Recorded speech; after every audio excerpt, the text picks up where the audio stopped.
स्वागत दोस्तों। आज मैं बताने वाला हूँ कि इनकम टैक्स ने एक चीज़ अपडेट कर दिया है जो कि आपके अगर उससे ज़्यादा ट्रांजैक्शन करते हैं तो आपके घर ईडी यानी कहने का मतलब इनकम टैक्स आपके घर आ सकती है। आपके घर इनकम टैक्स की नोटिस आ सकता है। आप फंस सकते हैं इनकम टैक्स के दायरे में। तो क्या करना है क्या नहीं करना है आज मैं इस वीडियो में बताने वाला हूँ। चैनल पर पहली बार आए चैनल को सब्सक्राइब कर लीजिए, bell icon notification all press कर लीजिए। फिर चलते हैं आपको जो यहाँ पे इन्फॉर्मेशन अपडेट आया है उसी के बारे में बताने वाला। सबसे पहले दोस्तों यहाँ पर ध्यान से देखिए, बैंक खाते में इतना पैसा तो घर आएंगे इनकम टैक्स का नोटिस यहाँ पे दिया है। आरबीआई ने गाइडलाइन दे दिया है। आरबीआई ने गाइडलाइन दे दिया है और बता दिया है कि अगर इतना पैसा आप अपने बैंक खाते में रखते हैं तो आपके ऊपर इनकम टैक्स का नोटिस जारी कर दिया जाएगा। आपके घर नोटिस आ जाएगा। आप उसका जवाब कैसे देंगे? 10 लाख रुपया कहीं से लिए हैं और किसी और को दे दिए हैं तो उसका जवाब आप कहाँ से देंगे?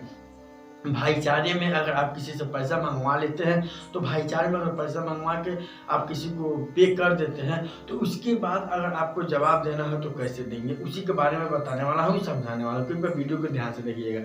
सबसे पहला पॉइंट यहाँ पर मैं बताने वाला हूँ कि अगर 10 लाख से ज़्यादा, यहाँ पर लिख भी दिया हूँ, 10 लाख से ज़्यादा अगर ट्रांजेक्शन होते हैं यानी ट्रांजेक्शन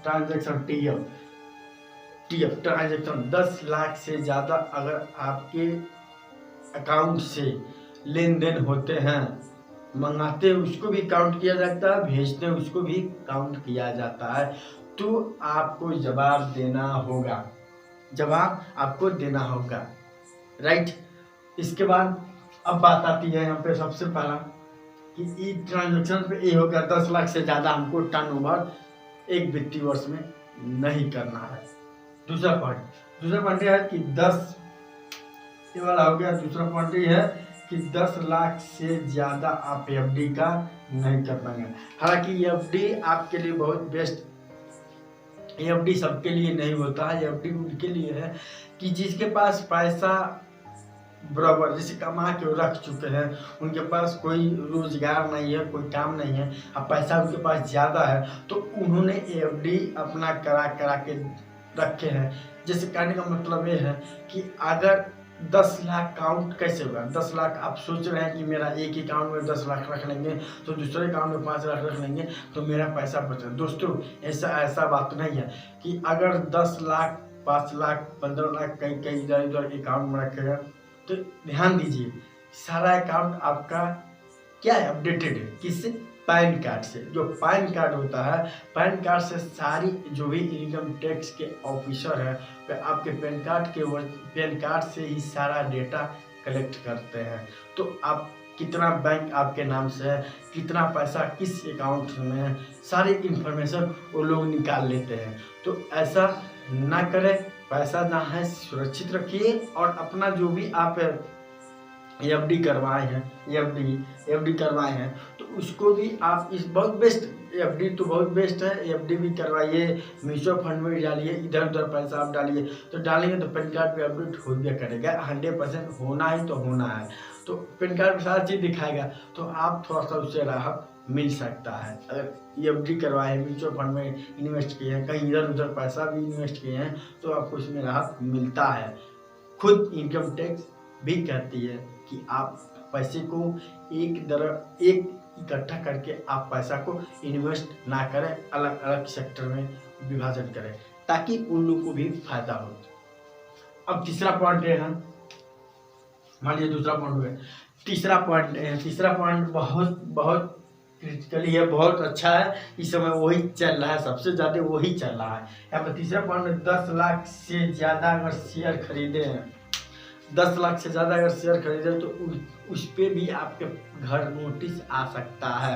और जो एफडी का है इस पर भी आपके पास नोटिस आ सकता है। अगर अलग अलग बैंकों में आप एफडी किए हैं, अगर एक एफडी किया है तो कोई टेंशन नहीं, अलग अलग एफडी किए हैं तो आपके घर नोटिस आ सकते हैं, राइट। सेकंड वाला, थर्ड वाला है कि अगर ज़्यादा शेयर खरीदे हैं तो भी आपके घर नोटिस आ सकता है। 10 लाख से ज़्यादा शेयर नहीं खरीदना है एक वित्तीय वर्ष में। चौथा पॉइंट, अगर आप क्रेडिट कार्ड से अगर 1 लाख एक 99,000 तक अगर लेन देन करते हैं तो कोई जवाब आपको नहीं देना है। 99,000 आप लिए हम, फिर 99,000 आपने क्या काम किया, फिर इसको भर दिए, इस पर कोई नहीं। लेकिन जैसे ही आप 1 लाख क्रॉस करते हैं, 1 लाख 1,10,000 जैसे क्रॉस करते हैं तो आपको जवाब देना है। आपके घर नोटिस आ सकते हैं कि आप क्रेडिट कार्ड से पैसा जो लिए हो उसको कहाँ से पे किए हो, कैसे पे किए हो, उसका जवाब आपको देना पड़ेगा। अगर नहीं जवाब देते हैं तो आपको पेनल्टी भरना पड़ेगा। कितना भर, 8 से 9,000 रुपये पेनल्टी भरना पड़ेगा अगर नहीं जवाब दे पाए तो ये वाला पॉइंट सबसे अच्छा लग रहा है यहाँ से, क्रेडिट कार्ड से। पांचवा पॉइंट इनकम टैक्स ने इस पे एक जारी किया है अपडेट। पांचवा पॉइंट लिखा है कि 10 लाख से ज़्यादा, अगर 10 लाख से ज़्यादा, इस समय सबसे ज़्यादा धांधली में चल रहा है प्रॉपर्टी डीलर लोग जितने हैं, 10 लाख से ज़्यादा ट्रांजैक्शन अगर करते हैं कैश में, 10 लाख से ज़्यादा अगर कैश में ट्रांजैक्शन करते हैं प्रॉपर्टी डीलर लोग या प्रॉपर्टी वाले लोग, तो उनको भी नोटिस आ सकता है, उनको भी जवाब देना है। अगर जवाब नहीं दे पाए तो उनके ऊपर भी पेनल्टी लग सकता है 5,000 रुपये। ठीक, ओके, तो उनको भी देना पड़ेगा। तो दोस्तों मैं ये बताना चाहता हूँ, ये वीडियो बनाने का मेरा पर्पज़ ये है, समझाने का पर्पज़ ये है। आपको वीडियो कैसा लगा कैसा नहीं लगा इससे हमसे मतलब नहीं है, लेकिन आपको समझाने का मतलब मेरा ये है कि आपको इनकम टैक्स से बचना है। क्योंकि हर पर्सन के पास अकाउंट है, हर पर्सन 1 लाख, 1.5 लाख, 2 लाख, 10 लाख, 50 लाख, 100 लाख ट्रांजैक्शन कर रहा है एक दिन में। तो हमारा फर्ज है, हमारा व्यक्तित्व बनता है कि हम अपने दोस्तों को, अपने भाइयों को एक जगह से होकर सबको पास एक मैसेज दे दिया जाए। जो मैसेज हम लोग को पास आता है, जैसे अपडेटेड, जैसे न्यू मैसेज अपडेट होता है उसी के हिसाब से बताया जाता है। जैसे आपने लिखा, यहाँ पर मैं सारा चीज़ बताते हैं कि 10 लाख से ज़्यादा आपको ट्रांजेक्शन वन वित्तीय वर्ष में, यानी एक वित्तीय वर्ष को कहा जाता है एक मार्च से लेके 1 अप्रैल से लेके 31 मार्च तक एक वित्तीय वर्ष कहा जाता है। उस वित्तीय वर्ष में आप अगर अकाउंट होल्डर हैं तो आप उतना ट्रांजैक्शन ना करें। ट्रांजैक्शन करें तो बस ओनली 3 लाख से लेके 7 लाख तक आप अपना एक जो इनकम टैक्स जो होता है उसको बता सकते हैं। उसे क्या करते हैं, उसका नाम है सीधी फंडा, नाम है उसका, आपको ITR, इसको भरना पड़ेगा। अगर आप इसको भरते हैं अपने इसको CA से मिलके आप इसको अगर भरवाते हैं तो आप अगर अपना ITR भरवा लेते हैं तो कोई टेंशन की बात नहीं है, कोई झंझट नहीं है। आप ITR हर साल भरवाते रहिए।